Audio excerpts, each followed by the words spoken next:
new 9x live workshop, very special one because today we have Flo Crivello, CEO of Lindy, joining us.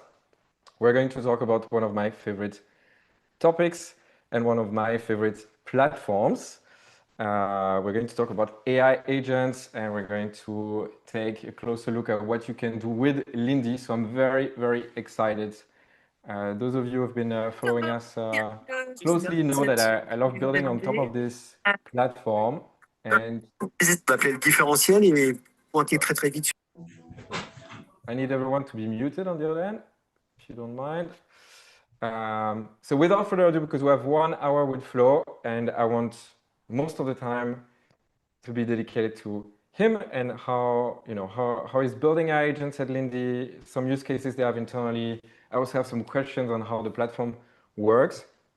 So we'll briefly go through an introduction. I'll give you like my quick takes on AI agents, and then we'll spend most of the time looking at demos of AI agents on Lindy and asking questions to Flo. That's why it's here. All right, so brief introduction. So who we are, if you've never heard about us, we're 9x, go9x.com, and we are building your one-stop shop to learn AI and automation. We believe everyone should learn AI. We believe AI and automation are the most important skill to develop in the next decade or right now. And we're on a mission to bring you those skills on a silver platter. We do that via courses, via workshops, live sessions like this one, all the way down to custom cohort programs for companies. We have also a YouTube channel. This workshop is recorded so it's live on YouTube. You will find it on the channel. But that's not the only things that we share. We also have news, some tool updates. My co-founder Jan is the one that's mostly growing the channel. Check it out. Make sure to subscribe. And we have one course that covers everything around AI and automation, where, among others, we have a module on AI agents where we explain a little bit how you can build AI agents with no code and with platforms such as Lindy. I'm going to give you a quick breakdown of like the essential that you should understand about AI agents, and then we'll dive straight into demos. What you will learn, hopefully, in this session, you will learn the current state of AI agents. So no fluff, no overselling, no agent that is automating your entire team and you fired your entire team yesterday and replaced it with an agent. That is not the reality. That is not the current state. You will see what is actually possible with agents today. Then we'll see why Lindy is a great platform to build AI agents. So this is not a promotional event. This is really like the platform I use at the moment the most, and you'll see exactly why Lindy is my favorite platform at the moment to build these agents, including some examples. That's number 3 of concrete use cases we are using at 9x. So there's no cheating, there's no template, there's no demo that might apply. These are things that we actually use, and so I'll show you a couple of examples. And of course, I'm very curious to see the ones that Flo is using internally. So that's for the takeaways. Flo, welcome. Hey, yeah, thanks for having me. So we're going to start. No French, please. Yeah, we're going to start with a French accent. I have 3 slides on the AI agents taken from the course or some posts that I shared. These are my takes. So I'll be also interested to see if Flo has a different view on that, because I think he's even closer to that reality than we are. We're the end users. We're not the makers. But that should give you a bit of perspective on what is an AI agent and what you can do with those, and what are the current capabilities, how to think about AI agents, and then we'll dive straight into demos. And so for that, so AI agents 101. I won't bother you with too many slides. One post that clearly resonated back in December. So I shared this post, the distinction between an automation, an AI workflow, and an AI agent. Basically, the key learning here is that AI agent has become a buzzword. Many LinkedIn posts, many people sharing solutions online and workflows here and hey, Alex, we can't see your slides. Sorry, I need to share. You can't see my slides since the very beginning. Oh yeah, you're sharing the whole time. Oh, wonderful. Okay, that's massive. So Yeah, we can see your screen back now. again. Share my screen. That's why I asked where here. Okay. So that was what we went through. We'll share the slides afterwards, but like back Wait, on no, the we goals of the still workshop. can't see. Well, we still can't see can't it. see. Okay. No. I'm a level 0 at Zoom. Yeah, there you Now go. you can see. Okay. So 5 seconds on the goals of the workshop. This is what I was going through. You learn about the current state of AI agents. You learn why Lindy is a great platform to build AI agents, and then we'll show you some concrete use cases. All right. This is Flo, your picture. And then back on what I was discussing now. So I shared this in December on the distinction between automation, AI workflows, and AI agents. Why? Because now everyone's online, like selling, you need an AI agent for this, you know, they need an AI agent for that. Well, actually, the reality is many so-called AI agents on LinkedIn in particular are just automation or AI workflows. There's nothing wrong about that, but they are vastly different solutions. Many business problems also don't need agents as a solution. It just has become a little bit more fancy to sell. And in the case of AI agents, their strength, what we believe is their strength is the fact that they leverage what is so-called fuzzy logic. So it's something that is the opposite are very different from Boolean logic with automations. Boolean logic is if this, then that. So you have to program all of the logic, all of the edge cases yourself. While with agents, you're going to be able to handle tasks that are a bit more non-deterministic, where the reality is it depends. For instance, you can put an AI agent on top of your email inbox and there's different situations and different types of emails you're going to receive. It's very hard to program everything that's happening in your email inbox with Boolean logic. And so they're great for that. They're great for certain use cases. They are going to be more powerful in the future, more autonomous, and that's all great. But they're not the entire solution to the business automation problem in a nutshell. So that's one thing about agents, what they can do at a high level. Briefly summarize, so they can perceive. So they are going to collect information from their environments. They are going to analyze that information. Then they are going to decide based on some goals you're going to give them. They're going to make a decision. They are going then to act. They're able to take action, execute tasks, use tools, use integrations. They're able to communicate. And the beauty with agents, and you will see in Lindy, is you can talk to your automations, you can talk to your agents because they use natural language. And finally, they can learn, they can improve over time, and they can analyze their actions, their outcomes, and get better. Last slide, before we dive into the demo. What are the components of AI agents? So we try to have something that is evergreen and that sort of like applies to different platforms. At a high level, you'll have instructions, like core instructions to program your agent, to define what it is allowed to do, what it is goals and objectives. Agents have abilities. So these are like more the capabilities borrowed from LLMs. So the ability, for instance, to analyze the sentiment of an email, to extract data from a web page. They are going to have tools. These are more like the integrations. And in the case of Lindy, which recently had added Pipedream as a partner for integrations. There's now several thousands of integrations that Lindy has. They have knowledge that it can tap into. They have memory, and finally, agents are able to cooperate together, like to cooperate with each other. So at a high level, like look, where we're going to look into the settings of some of the Lindy agents, you will find some of these. It's not entirely how Lindy works. I think there's like for instance, abilities and tools are a bit mixed in the case of Lindy. Maybe the distinction is not so,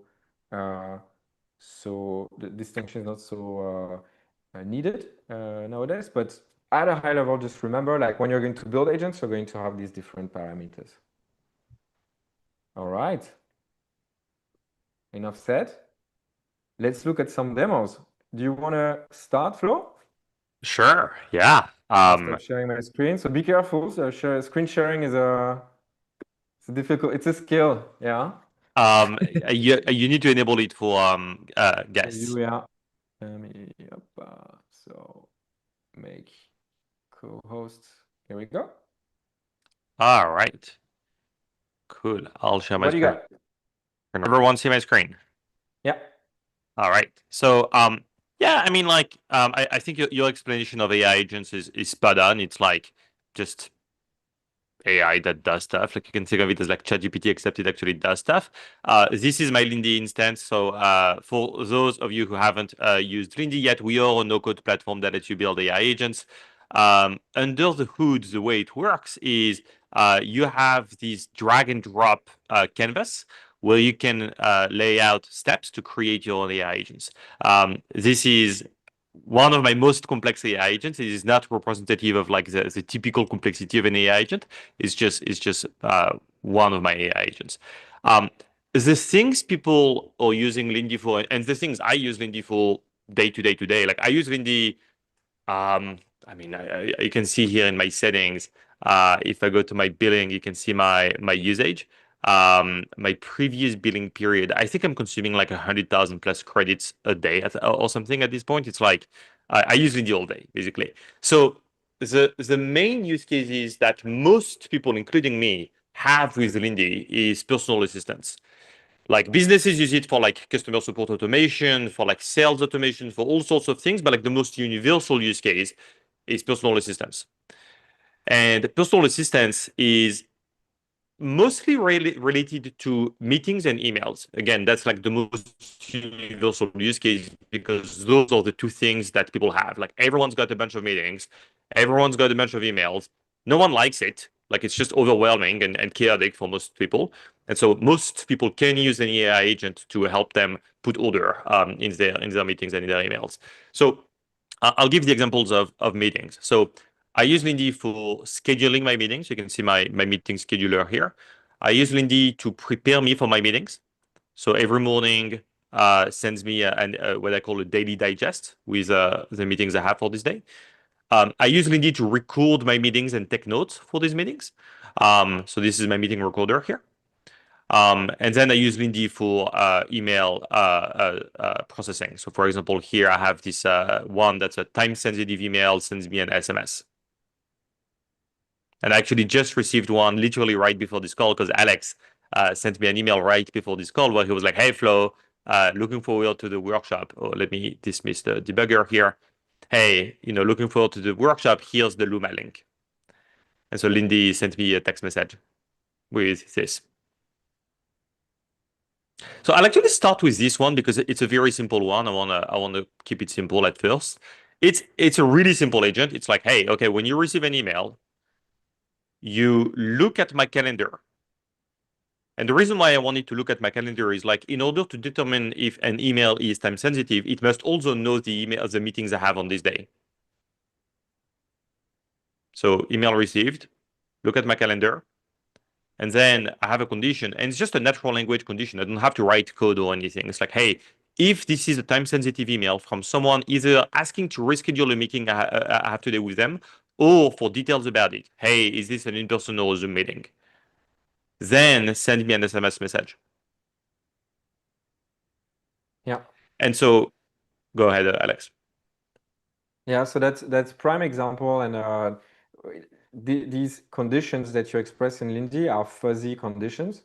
They're in natural language, and good luck replicating those without AI. Basically, it's impossible. Like you would need to have so many micro conditions, like email is today, and I have a matching email from in a meeting that is today. Therefore, I enter this branch, and here you just have a what is the condition that you wrote? It's so simple. It's just like if this Yeah. is a time-sensitive email from someone asking, and it is like sometimes I have like typos in my conditions, like you barely even need to think. And so each of these nodes here, when you basically this is a prompt here, But when you have a node that is powered by AI, you can select which model powers it. So our default is Cloudflare Sonnet. Like most of the time, you don't need to touch it. Sometimes you need to touch it because you need either more speed or more intelligence. So for example, we have also phone call abilities. If you want Lindy to make or receive phone calls, you want her to use Gemini Flash because it's just much faster. Yeah, it's very cool. And same here for like the send SMS message node. It's just a prompt. So you can see here in the message that it sends me for the SMS, I'm not telling it exactly what to type. It's just a prompt. And so here I use curly brackets here, but I want to make it very clear that like this is not a programming thing or whatever. Like I could literally just remove the curly brackets and like replace it by anything I want because I'm literally prompting Cloud here, Cloud Sonnet. So this is a simple use case. I'll give a slightly more advanced use case, which is my daily digest. So every morning, it wakes up, it looks for my meetings for the day, and then it loops through every meeting. And for every meeting that it's looping through, it loops through every attendee. And then for every attendee of every meeting, it looks for their LinkedIn. It looks for my email history with this person. So it's like important context for why I'm meeting with this person. It looks for the notes of my previous meeting with this person. Now this is cool because these notes are actually brought together by another Lindy. And I'll talk about this later. But like I don't take my own meeting notes. If it finds notes, then it's going to like get the notes. And then it's going to send me an email. And same here. It's just a prompt. And I'm like, hey, send me a markdown table with the meetings I have today. Link and the link to my last notes and so on and so forth. Let me look for an example of a digest that I received. Right here. So this is a digest I received a couple of weeks ago. So it's like, hey, today you have 2 hours and 15 minutes worth of meetings. This one is a recruiting call. This guy, this is his LinkedIn link. He was introduced by this guy. Scheduling was discussed to accommodate his offsite. Short and sweet. Also very. So I still have a human assistant, but like little by little, Lindy is taking over more and more things that this human assistant has been doing. So I would actually say like maybe 80% plus of the things that this human assistant used to do for me like a year ago is something that Lindy is now doing for me. So including the daily digest. The meeting scheduler is another very big one. So this one is actually much more simple. It's just an AI agent. So it's just a giant prompt. And I think for this one, I use Cloudflare Opus because it's when you have these AI agents. So I really liked the taxonomy of AI agents that you had in the beginning of the call, Alex. Like it goes from like more or less on rails and like more or less flexible and more or less deterministic. Yeah. When you have an AI agent like this that is not on rails, like I'm literally just giving it a big prompt and a bunch of preferences, you're basically really entrusting the LLM to understand really precisely your instructions and to be really smart about them. And so this is an example here of a meeting I'm scheduling. Someone introduced me to this person. Looking for a better example. And so here, most of the programming happens on the settings in the core instructions, in the SOP you give the agent, right? That's right. That's right. Yeah. That's also something I realized. So when we were starting using Lindy, and first, like I come from the automation space, so using Zapier, Make, N8N, platforms like these. And so first I see the flow editor. I didn't pay attention to the settings. And I thought initially, well, this is an automation platform like a regular one. So there's if this then that, and okay, there are fuzzy conditions, but so it's cool, but it's still very linear. And then gradually I realized that the clearer my instructions were in the settings, the less I needed to configure the flow editor. And then it struck me recently that actually every Lindy is an AI agent. The flow editor is going to define how deterministic you want it to be. That's exactly right. And I'm nodding my head furiously this is so because genius. But I realized this like it took me 6 months of using your product to realize that every Lindy is an AI agent. Before I was saying, yeah, it's a mix. you have this agent module. So sometimes you can bring an agent in, but every Lindy is an AI agent. It's just you decide with the Flow editor how deterministic it is. That's exactly right. And I don't know if it's good or bad that it took you 6 months to figure it out, but like I'll tell you, we're doing it on purpose. Like the V1 of the product was not like this. The V1 of the product was like a lot more in your face, like AI agent in your face. Yeah. And we actually took a page off of Notion's playbook here. Like I'm a huge student of Notion and like a huge fan of their product, and I'm a friend with the team as well. And Ivan, the founder of Notion, told me like, the vision has always been this sort of like no code platform, like which is like this weird, like when you think about it, like Notion is a really weird alien product, right? And like the V1 of that product was really putting this vision in your face, was really front and center. And the V1 of the product of Notion didn't work. And the product started working the moment Notion started basically pretending to be a note taker. Right. And so like I call it like the Notion head fake. I think he calls it like a chocolate covered broccoli or something. Right. It's like you sign up to Notion and it's so obvious what it is. It's just a note taker. Right. And then it may take you months. It may take you never. Maybe you will never realize that Notion is actually a weird no code platform. And so for us, it's the same thing. Like we're pretending to be Zapier. Right? It's like, hey, Zapier spends so much money. They've really educated the market out there. Let's just pretend to be Zapier. Hey, don't worry about it. It's just like boxes and arrows. You know this paradigm. We've seen it before. Yeah.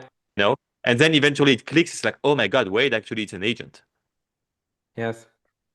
The weirdest confusion maybe at times is, so you have, if you come from the automation space, again, you're used to see the flow of information and see, I'm in this module, I might have an error in this module. And sometimes the Lindy is going to catch your task in a different place. And this is where this type of thing started happening, that I was like, but it made sense what it did, but it was not following the sequence anymore.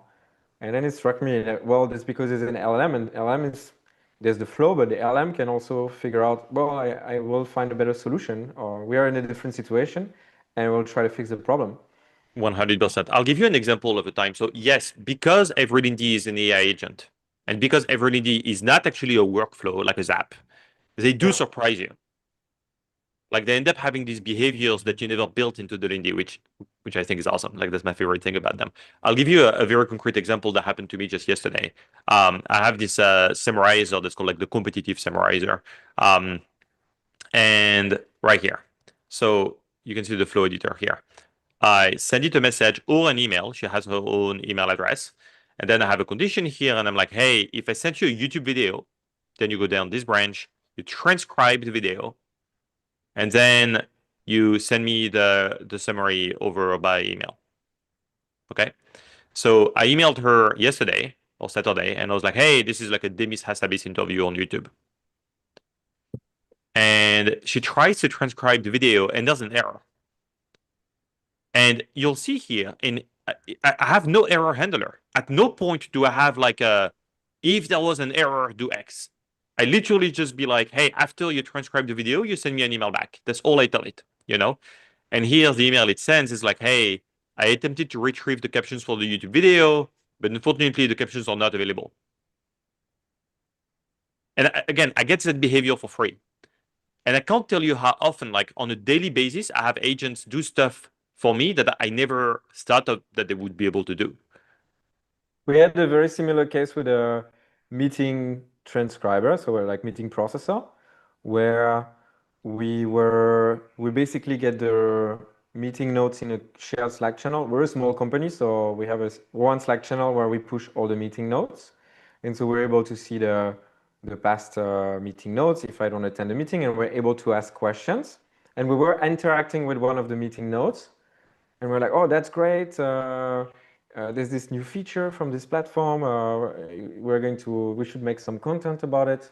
And then Lindy said, well, you should be careful because the feature is not released yet. You got early access to view that, but you need to make sure to not talk about it before this date.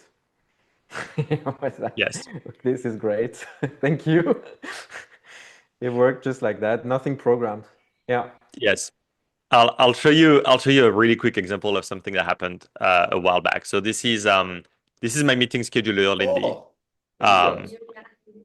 How? Oh. this is my meeting scheduler, Lindy, and someone here is like, hey, I took you off CC because before I realized I was speaking to an AI scheduler. Can we meet again? We're based in the UK. PS, is Lindy going to replace me? Because this is an executive assistant here emailing me. And look at Lindy's reply. It's basically human level. Hey, Alice, I appreciate you checking again. We don't have time. Flo, avoid the scheduling meetings on Wednesday as well. And then PS, I don't think I'm replacing anyone just yet. So again, all of those are just behaviors that you get for free as a result of having these things be AI agents. Very cool. I'll give, I guess, two last quick examples of things I use Lindy for. So summarization is a huge one. I use Lindy for summarization all day. And it's really nice because I have also hooked her up, my summarizer Lindy, to be triggerable via a Slack message. So if I mention summarizer Lindy in a Slack message, then she'll summarize the thing on Slack. And so here you can see, I was like, hey, Lindy, summarize the article that I just posted here on Slack. And she extracts the article and then she sends this like big summary on Slack of the article. I have this CRM manager. I love this one. So I use it to manage my personal network. So every day I message her and I'm like, hey, I just met with this guy. He's like an investor. He's like a marketer. He's a salesperson or whatever. And then she maintains her own spreadsheet that she basically uses as like a memory. And every so often I go to her and I'm like, hey, who do I know who's an investor? So let me look for an example here that's not right here. Like we had like a launch. It's like, hey, who are the AI influencers that I know? And boom. Right here, it's like, hey, these are the AI influencers that you know. One cool thing about this CRM manager as well is it knows when I'm traveling, when I book a flight for another city, and it sends me an email with the people that I know in that city that I should meet up. I remember And the way having discussions with a US company. They were trying to engineer serendipity with the CRMs, and that was the use case. That was one of the use cases. Like the founder was traveling a lot, and being able to, whenever the founder is in London, see who's interesting to meet there, and engineer that. That was I can't tell 4 years you ago. on a daily basis, we have this meme inside the company. We call it like should be a Lindy. It's like on a daily basis, we see startups that were like, you can recreate this in like 5 minutes on top of Lindy. Actually, it's funny. I edited this one yesterday because the way she checks whether I'm traveling to a city is that she observes my inbox. And if I have an email that's like a flight confirmation, then she gets my CRM and then she sends me an email. She's like, hey, send me a list of people for my CRM that I should hit up when I'm in that destination.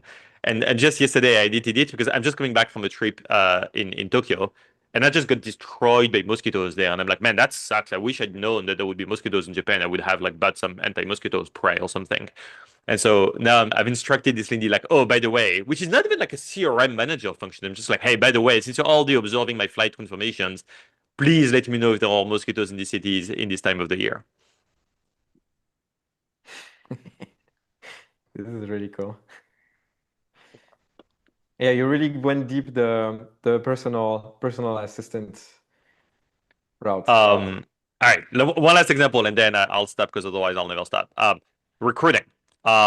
This one, so I'm always concerned when I show my agents that I'm going to like intimidate people with like how complex they are. It's just you sort of acquire that skill and like I always compare it to like a spreadsheet. Like at first, the spreadsheet is very intimidating, and then once you get the hang of it and you understand how spreadsheets work, like your own spreadsheets can look very crazy, but like you build them little by little, iteratively. So here it's the same thing. Like you don't build this in one shot. But basically, this is a Lindy recruiter. I'll just show you a task so it's more clear what she does. I asked her to help me find people. So here I'm like, hey, help me find the directors of SMB sales from one of these companies for a head of sales position. So those are the companies I'm hiring from. And so she looks for people. She's like, hey, I found one person. Here's the name of the candidate. let me try another search to see if we can find more. Again, because it's an agent, like I never asked it to do that. It's just like, hey, one person is not enough. Let me try other criteria and see if I can find more. So it just iterates and finds more people. And I'm like, okay, can you do more searches with like senior manager as well and no enterprise? So it's like, okay, I found these people. And then she's like, yeah, which of these candidates should I reach out to? And I'm like, yeah, reach out to all of them, please. And here it's looping through every one of these people. First, it's checking if I've already reached out to them before. And since I haven't reached out, she sends this email that's like, hey, this is Flo. We're doing well. We're looking for a head of sales. Do you want to chat soon? How much control, like this? I'm always wary when there's this last step. So everything that is internal is fine. The moment you're sending an email, even if it's Flo sending an email, you don't want to send an email that's off. That email, those emails examples you had were great. Like, what do you give in the instructions, or where is that knowledge stored? Totally. It's just a send email node here. I have a prompt here that's like, hi, first name, Gotcha. and you have like in one click, you can toggle ask for confirmation. And so that will forbid Lindy from actually performing the action without your say so. But look, you can see in my case, I actually used to have this toggle done, which is the way to go initially. But once you've built confidence in your Lindy, you just turn it off. No, absolutely. Very cool.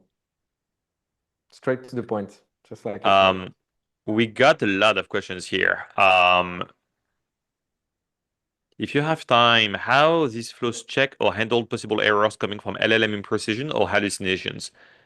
I sometimes wish OpenAI was not as aggressive in releasing ChatGPT as early as they did, because I think if they had waited just one more year, which by the way, I understand why they did it this way, and like this is why they're winning. But like if they had waited one more year, I feel like people wouldn't be as concerned about hallucinations. Like in my experience, hallucinations don't happen nearly as much as they used to, and they're basically starting to be at human level.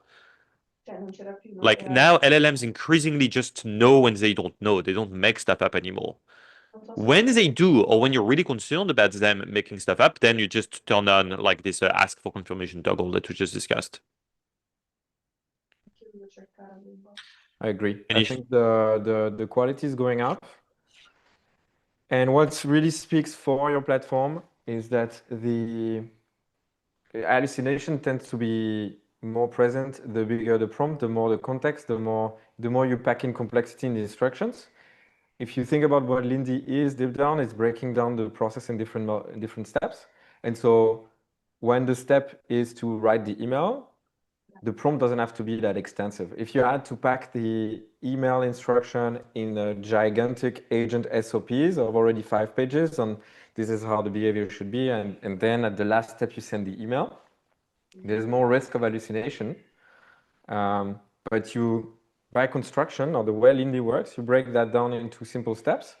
And with the models also getting better, this is something that slightly is going away more and more. Totally. So Adrian is asking which models to use for which Lindy actions and conditions. Frankly, my recommendation is to not worry about it and to just leave the default model, which is Cloud Sonnet 4 right now. It's good enough for 99% of use cases, and it's what I use for 99% of use cases. Sometimes, if you have phone calls, use Gemini 2 Flash because it's faster. I'll give a quick demo of a phone call because I just think it's really cool. So this is my chief of staff that I can call. Hey, can you tell me a joke?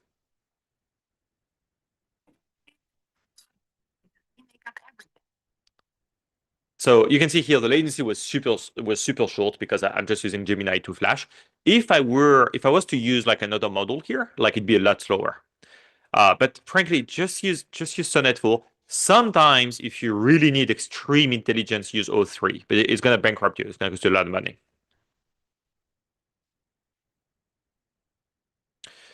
Tom is asking, I'm interested in data privacy with Lindy. If I give you access to my Google Drive, emails, etc., how is my data anonymized and safeguarded? And is it possible that it will be used as training data in the future? No, it is not possible that it will be used as training data in the future. We have agreements in place with all our model providers to make sure that like they never train with this data. And this is why, by the way, we don't offer every model. People sometimes are asking us about DeepSeek and about like other models like this. Like we don't offer them because we can't get these agreements with providers. So no, like your data is never used for training. How do we make sure that your data is anonymized and safeguarded? So we have a trust center. If you go to lindy.ai, I think it's linked at the bottom of the website with all our certifications and stuff. But yeah, right here, there's we're like encrypted addresses in transit. We're SOC 2 compliant, which is required for the kind of enterprise deal that we have. We're HIPAA compliant, so we're even used for like sensitive healthcare data. Like we have some big clinics in the US using us for sensitive healthcare information. And here, if you go to the trust center, you can find more information about like any like data breaches, which we haven't had so far, and like the safety of the platform and so on and so forth.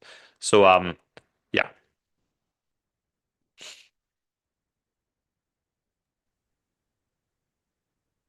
Can I show the prompt for the meeting scheduler? Man, I don't really wanna because it's my meeting scheduler. I'm always afraid of like what I'm showing here. Let me take a quick look. Can I share Meeting. something in the middle? You want to check and I show something in between or? Yeah, I'll check. No, I think this is fine. This is fine? All Yeah, right, yeah, then yeah. This is check fine. I it. mean, right here, well, it does matter. Yeah, it's like, hey, you are an AI assistant. If you're just added to an email, try to figure out from the email whether you should respond or not. Many emails do not require your response. Sometimes the action to perform is to find times and offer times.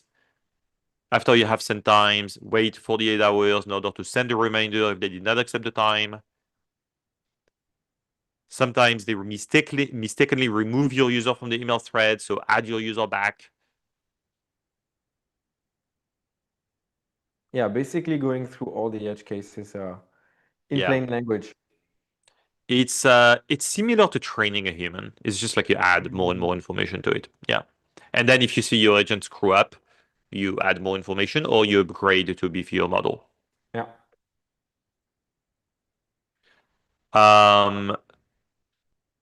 Very cool. The transition from automation thinking to AI agent thinking is something I still struggle with. It's a paradigm shift. Okay, the way to think about it is everything gets clearer once you embrace what I call context accrual. So context accrual is this idea that you don't have with other automations, you only get it with the AI agents. It's this idea that um, the every step in your quote unquote automation inherits all the context built up by all the previous steps. So here, for example, I'm like, okay, you receive an email, you get my CRM, then you send an email back. And here it's just a prompt, and this prompt refers back to all the context built up by all the previous steps. So I can just refer to my CRM in natural language because it's got that in its context window. Same for like that destination. It's got the destination in the context window because it sees the email that it just reacted to.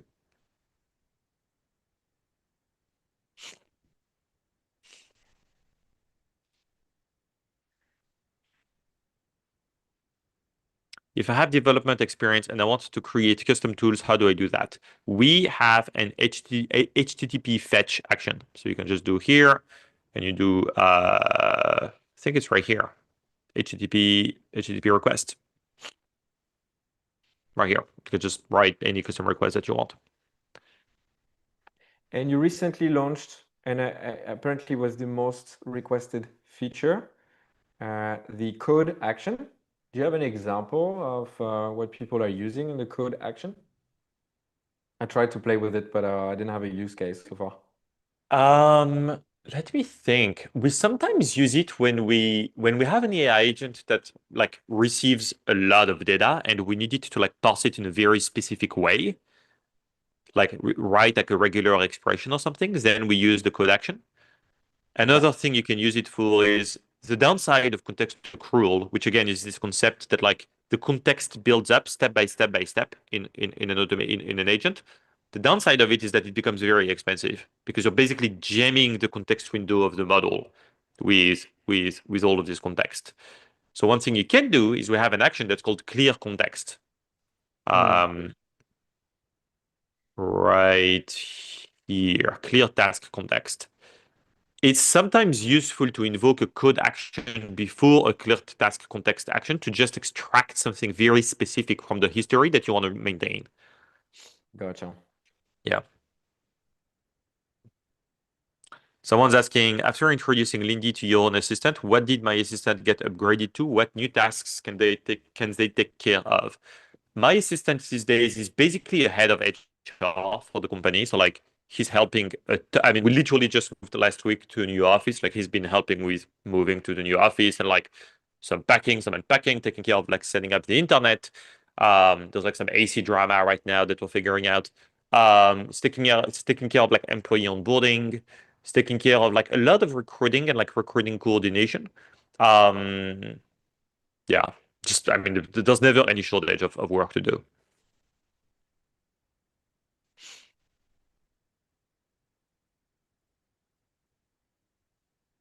Full of other questions. Then I have a couple of things I want to show you and get your thoughts on. Yeah, I'm wondering like if we should go through all the questions. Josh here is asking. Let's go maybe back to it later. I will have a couple of things to show you. So interestingly enough, I don't have so many personal productivity use cases. We went a bit of a different route. So the trick is going to be screen sharing as usually. Very good. And yeah, I think we're good. Okay. So I have one first. So you talk about emails and winning back the day on your inbox, and I actually have one agent on top of my inbox. So this email writer. If we look at the flow, so this one is basically responsible for processing all the emails I receive, and we have basic condition that is determining whether the email requires me to write a response. This is where I have work to do, or basically categorizes emails I don't need to necessarily read and archive. So I'm a bit radical to this, like I archive a lot. I still want to be notified whenever that action is done, because you want to make sure that, yeah, potentially you're not missing the wrong email gets archived. And then for the ones that requires an answer, I have a dedicated Slack channel where that email is pushed. We get some email instructions from a Notion page. So I could do it inside Lindy directly, but we can sometimes share the instructions across different agents. And so another thing you can do is write those instructions or this extra context in a Notion page and fetch that page at this point in time. And then as Flo mentioned, we then have that context inside the whole workflow and the agent can write from there. And then I have an agent that's going to write the email. And here, right now, the UI that I have is it's not writing and sending directly the email. Don't worry, I still respond to my email, but it's doing this in Slack. So this is the channel in question. So you can see there's a lot of archived. And then I have an email that requires an answer. And basically here in this case, if I would summon the agent here, so that the Lindy agent right here is only going to respond if I reply to that initial message, then it's going to draft the response. And all I need to do, let's reply to this one, ask to reschedule. So all I need to do now, in this case, is to ask to reschedule, right? So prompt my email, prompt what I want to reply. And then eventually, this should trigger the agent and it's going to take care of the rest. So I'm just specifying what I want, what is my response, because this is not something necessarily that the agent can guess. And then it's going to draft the email response. From there, the email is not sent, and I have basically some controls where I could say, okay, I want to correct that draft. Here in this case, it's way too verbose, like there's too much written, or I can draft it in my Gmail or send it directly. That's one example. which I've been using for quite a while, and which is quite useful. And in that knowledge that I have, sorry, that knowledge that we get here, I have all the useful links that we share. So links to our courses or the next workshop, or so all the things where you always spend some time looking for the reference or the link are in this Notion document. All I need to do is update that page whenever something changes.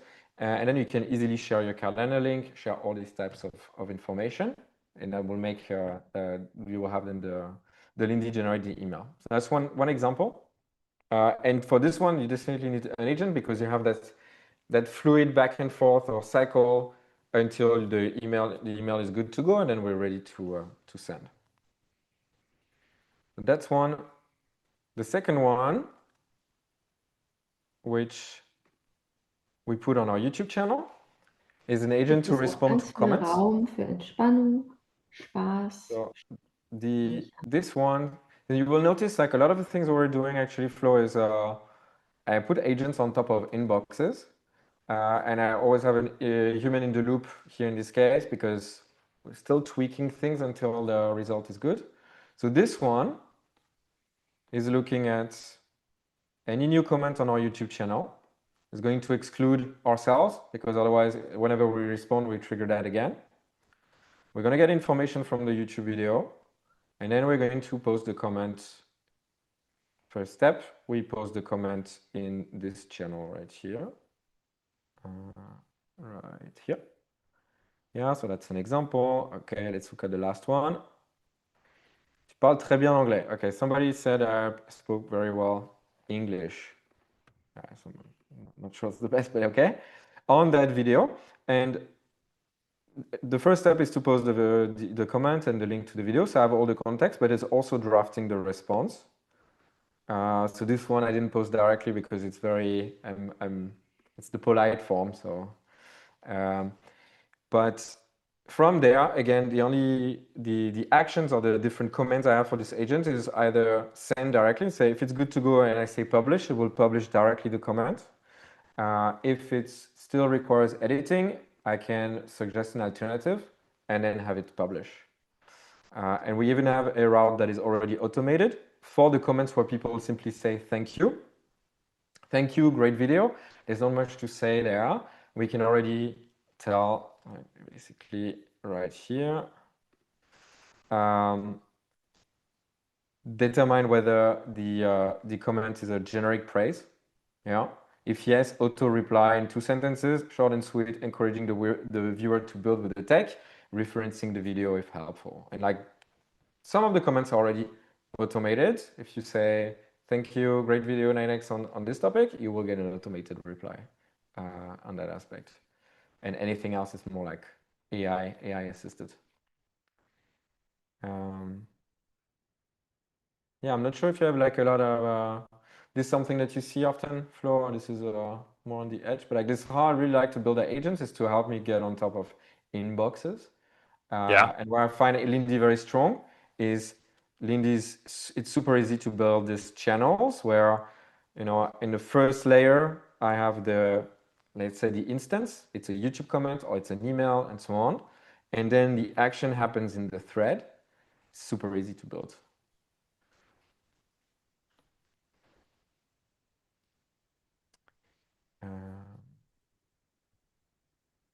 Back to you, Flo. I have maybe one last one, which we built this week, which we built between this week and last week. Bit more advanced and also testing. 1, 2, so I call it auto reach. This one's a bit more advanced. So our CRM is Atio. And if you signed up to this event, you landed in Atio and you landed in a list that's called events. Where we log who you are, but also the event you sign up to. And where if you, let's say, it's the 5th workshop you attended, we're going to see that. Like we're going to see your name, we enrich you as well, we have all that information. And basically the workflow starts with pushing that information to the Lindy, extracting lead infos. So maybe I could do it with code here. I don't know what's the best to do it with code or with the LLM prompt. So extracting infos about the company, the person, their engagement, so how many events they attended, how many tutorials they watched, did they sign up to our courses, and so on. Qualify the lead. Right now it's very basic because we haven't really refined that. Route the lead with 3 routes. So either it's for personal founder outreach, automated outreach, we'll do that later, automated, but right now it's all manual, or disqualified. And let me show you a little bit what we got as outcome. And sorry, all the way down to it's drafting the message. And at the end, I have an agent module that's going to be able, just like Auto for my email writer, is going to be able to send draft email in my inbox and reach out to the person. And this is how it looks like right now. It's week 1, so be forgiving, but it's qualifying. Let's say we have Flo here. Okay.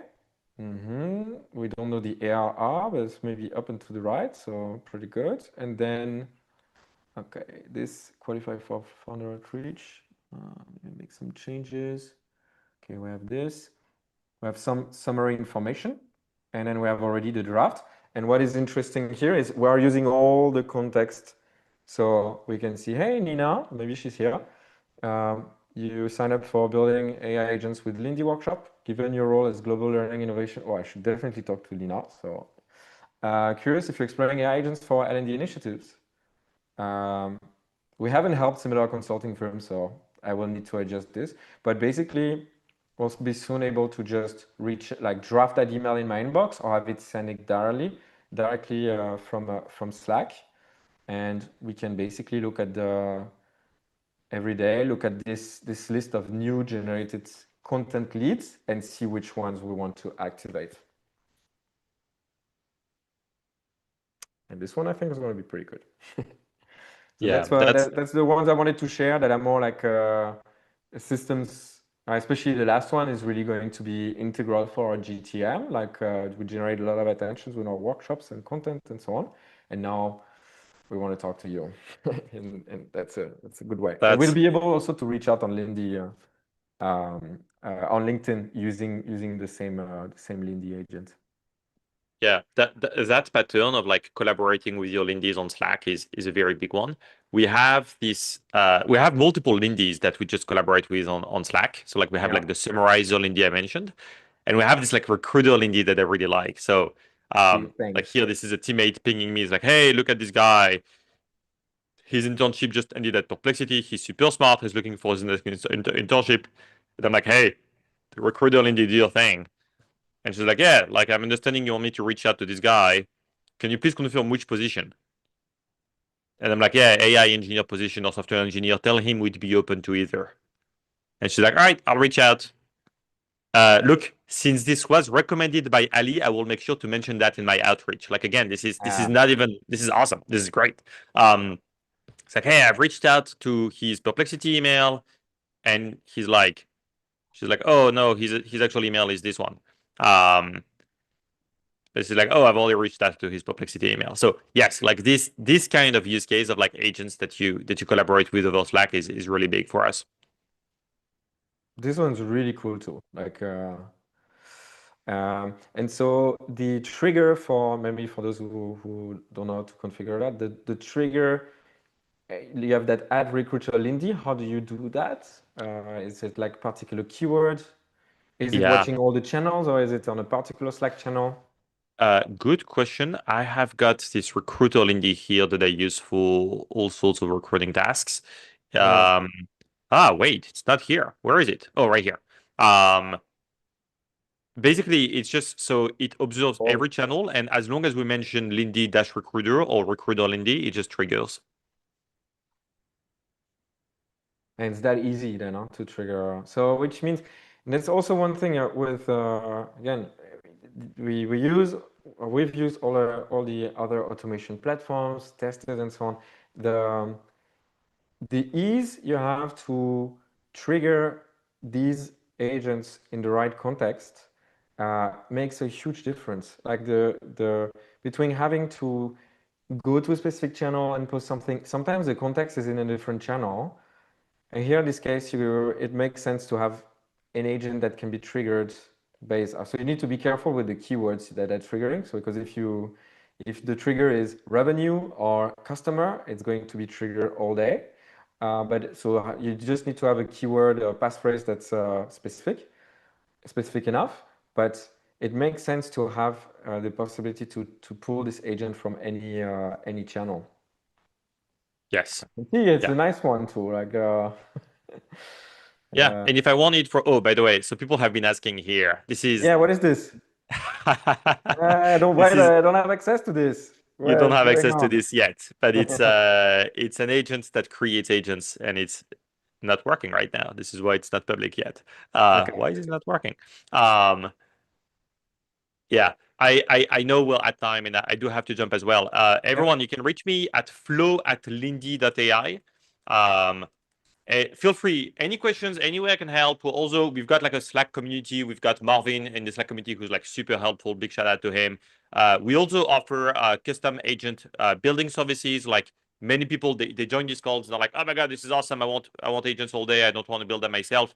We can help with this. We can connect you with people who help with this. Alex obviously can help with this. Yeah, just feel free to reach out. Super cool. Thanks, Flo. Thanks a lot for your time and the great demos. I'm gonna stay a little bit longer if I'm gonna try. Like, if there's any questions that are Lindy related on like especially data privacy and so on, I am out. But and I will channel you to the Flo's team. But if you have more questions on how to build things, and I saw a few questions on those things that I showed, I'm gonna be there for a couple more minutes. Thank you, Flo. We should do this again once this AI agent builder is going to be out. Absolutely. By the way, someone is asking whether we are hiring. We are hiring. This is our job board. It's on Notion. Reach out if you fit any of these positions. Amazing. Thanks a lot, Flo. Merci. Thanks, everyone. Bye-bye. Salut. All right. I'm going to go through some of your questions. So bring me your so the last questions from Smith. Would the recording be available? We are live on YouTube right now. Subscribe to our channel. So yes, and we will also send you the recording tomorrow per email since you've signed up to this. So no worries on that. Everything will be shared. We have Charlotte needs help with 11 Labs with Lindy. Can you tell us a bit more about your use case? I'm a bit curious there. What are you trying to do, Charlotte? Are you still with us? Is it easier if I speak? Hey. Hi, Yeah. I am here. Hello. Yeah, whenever I try and I've been trying to like craft a sales message, so I've been using like AI Write, and it writes it out perfect. And then I want it to go and fetch that recording from 11 Labs using my voice, which I've pre-recorded in 11 Labs. But when I try and fetch it, it just returns a binary, like lots of zeros and ones error, and I'm not really sure why that's happening. So help me understand, are you trying to generate a message with your voice with 11 Labs, or are you trying to... Yeah. Okay. And is there a module in Lindy where you're doing that? Would you be able to share your screen, or it's too... I think I deleted it, that that one, because I was like, I give up. Okay. I'll just check. If you want to ask another question while I go looking for it. Yeah. Will there be more workshops about Lindy? Given my tendency to build left and right with it, yes. There were also past workshops where, for instance, this inbox manager that I showcased is also like there's a live workshop where I show how to build it step by step, a very basic version of it. That's on our YouTube channel. There was a question on the GTM from Elam. I particularly like the GTM use cases where it cold emails prospects. How scalable is it? Can teams use that at scale? Yeah, you can. Flo already answered, but like you can definitely send emails at scale with Lindy. The only limitation of what I showed in Slack, which I'm realizing now, is when you have high volume, a Slack channel starts to be a bit overwhelming. And so you want to maybe have I can show you another interface. Like there's one that I'm doing for instance, for LinkedIn comments. So again, in the logic of scaling some of the things we do that are repetitive, when we promote our events like this one, we post on LinkedIn. And then we ask people to basically comment, and we will share the link. Now, the problem with that is when we are very successful, we get a lot of people commenting, and then you need to do that manually, comment after comment. So here in this case, I have a trigger that I trigger that from already an existing post, a LinkedIn post that is stored in Airtable, and we get the post content. We retrieve the existing comments, so basically all the people who asked for the workshop, and then we have an agent that's going to generate for each post a reply. And typically the reply is not going to be like whatever I write on LinkedIn is me, but things like just the link to the workshop. Yeah, just the link to the workshop. Here you can register there.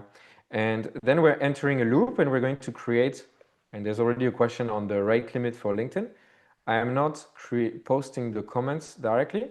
We are creating the comments in Airtable first. So we're creating the comments, and I can show you from this interface. So then you have an interface like this where we say, okay, here's the registration link. Thanks, Jaco, is the link to register. Yeah.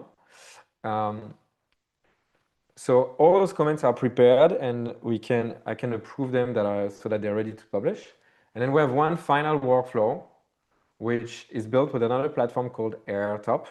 And Airtop is going to have basically one agent go on the page of the post where the comment is exactly. And it's a browser agent that is going to type the comment and post it. Maybe it's something I will share another time.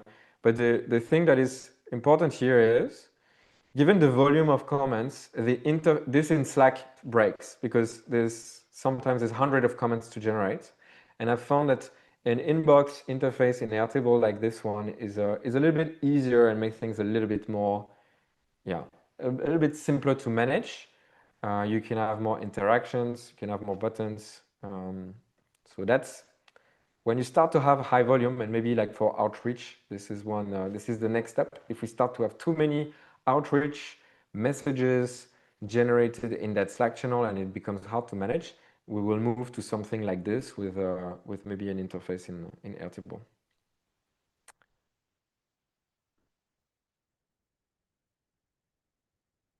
Charlotte, you are muted. Hey, I here am. you are. You're back. No. I can't share my screen. Let me fix that 1 second. I'm sure there's something really basic I'm doing wrong on this, Lindy. I've managed to create lots of flows so far, especially the personal assistant side of things.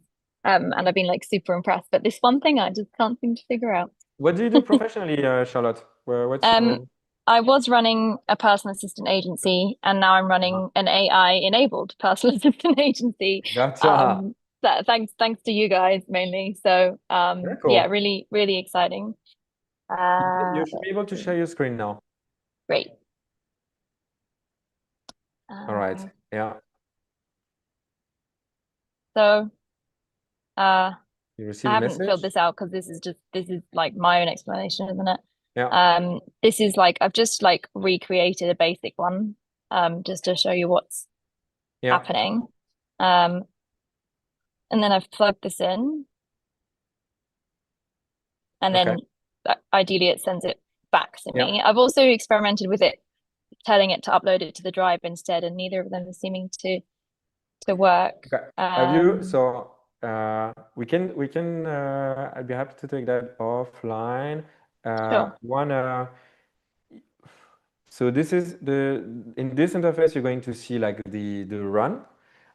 If you use this in the test environment, so if you go to the Flow editor and you do tests, you should be able to see a bit more things right here. So you should be able to, here you need to enter a message, any message of your choice.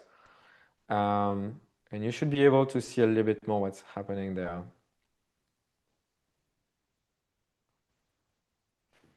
And in the meantime, we check the other questions that we may have.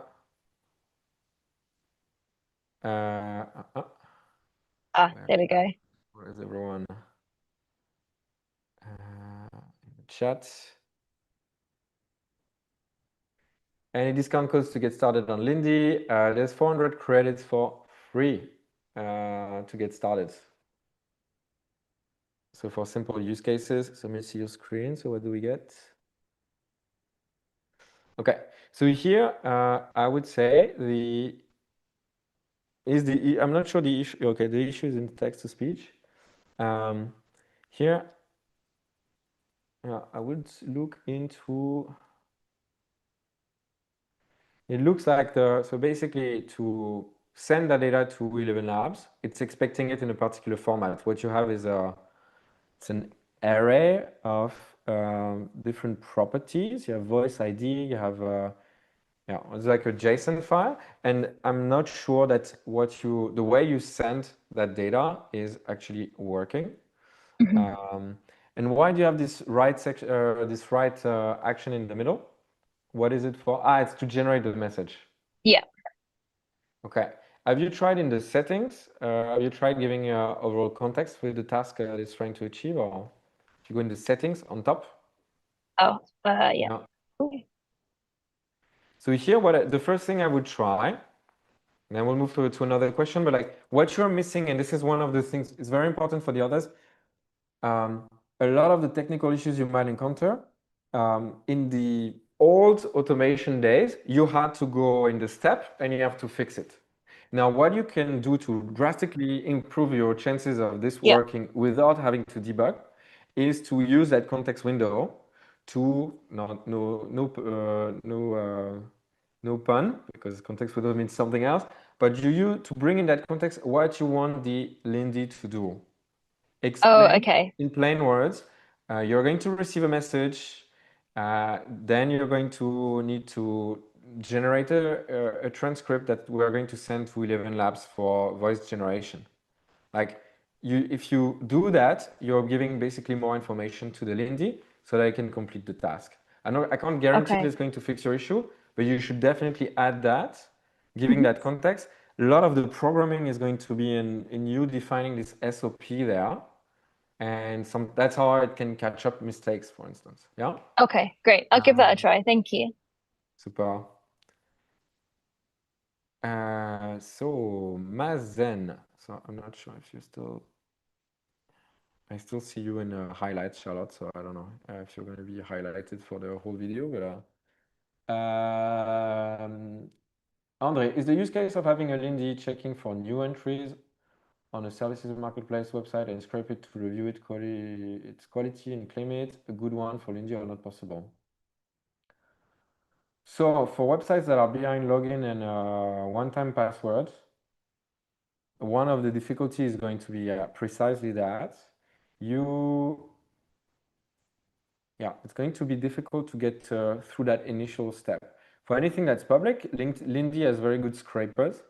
Like if you look in the tools that Lindy has, there's a category scrapers and pretty powerful ones. So let's say for the usual suspects, you should be able to do simple like the usual use cases through Lindy. Now, if it's behind login, so let's go to the Flow editor and it's like, let's say I want to add something, action, and you will see scrapers. If this is right here, maybe you've got a chance. If your website is a bit specific, that would have been good to have still Flow now, but I don't think you will get good results with Lindy. You will need to get that data differently in the first place. One way to do that, if it's behind login, is to try a solution like AirTop. We had a live session with them 2 weeks ago with the CEO of AirTop. And AirTop is a platform where you can configure browser agents. So what they do, these agents, they can go to a web page that you specify and they can log in, and you're able to configure to say, okay, go to this web page, this is my password, log in, and then extract the content of a page or go through a list and extract the content. A bit harder to configure, but a very compelling platform if your use case requires that. Thank you. Yeah, right now we are trying with Replit, but of course also is working. We are testing, but I was just wondering if I will check this AirTop. That looks quite interesting for Browserway. Yeah. Thank you. And yeah, you can Amir, the CEO of AirTop, is very accessible if you have questions and so on. They are very responsive. So thank you, Alexandre. Mazen, are we able to build a workflow and monetize it by calling the workflow from our own website and sell this offering? Well, yes. I think there's definitely, if you have a workflow that you think would fit a specific niche, cover a need for a specific niche, you can, nothing prevents you, as long as you pay your Lindy bill for the execution of the workflow, you're totally able to do that. Actually, as a matter of fact, like before we were doing AI enablement, AI training at 9X, we were an automation agency.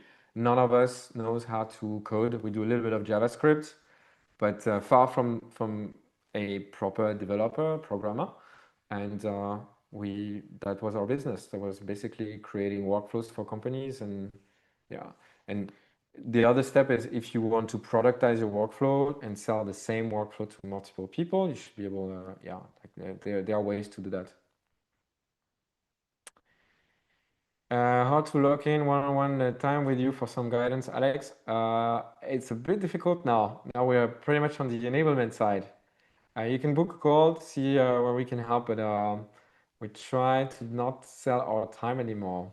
But can have a 15-minute chat if you book on our website. I'll be happy to chat. Where can we find the workshop with AirTop? On our YouTube channel. You will find in the, so let me show you. Somewhere, yeah, I mean, that's this one, but AirTop 9X, you will find it right here. Scale your marketing. And that was with the one and only Amir. And he had very good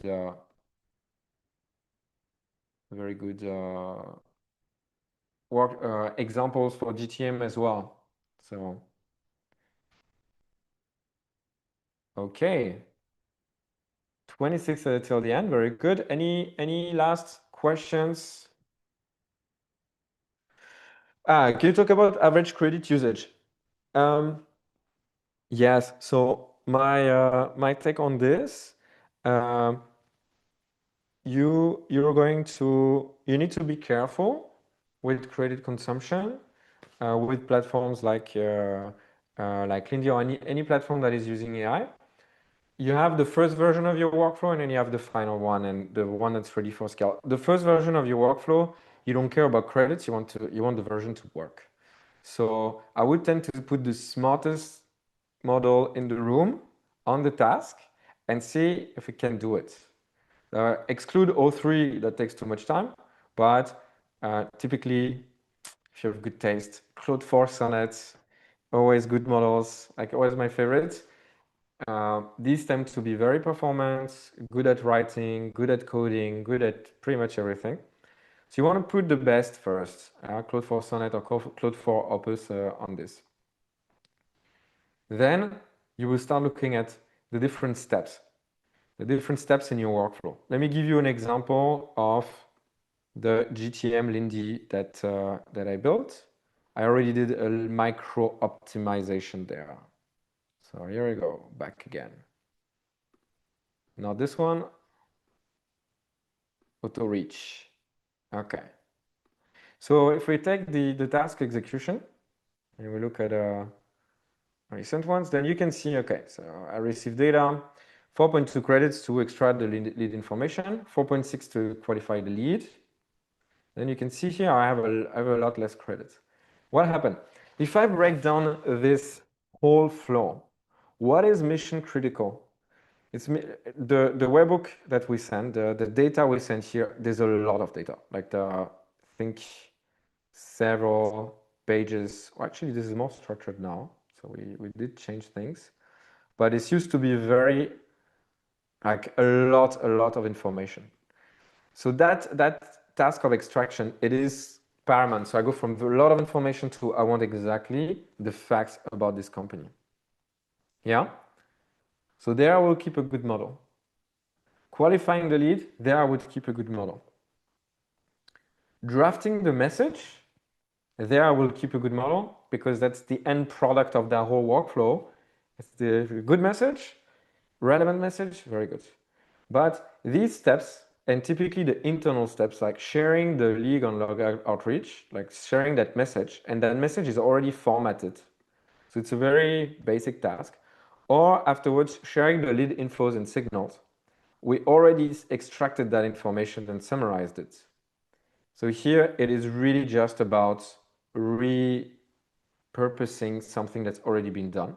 Then for these two steps, I'm putting 4.0 mini because the job's already done. Like the info's there, I just need to push this on Slack. And so there I save a little bit of credits. These are the type of optimizations down the line. So I'd probably save for like between this and that, between 8 to 10 credits.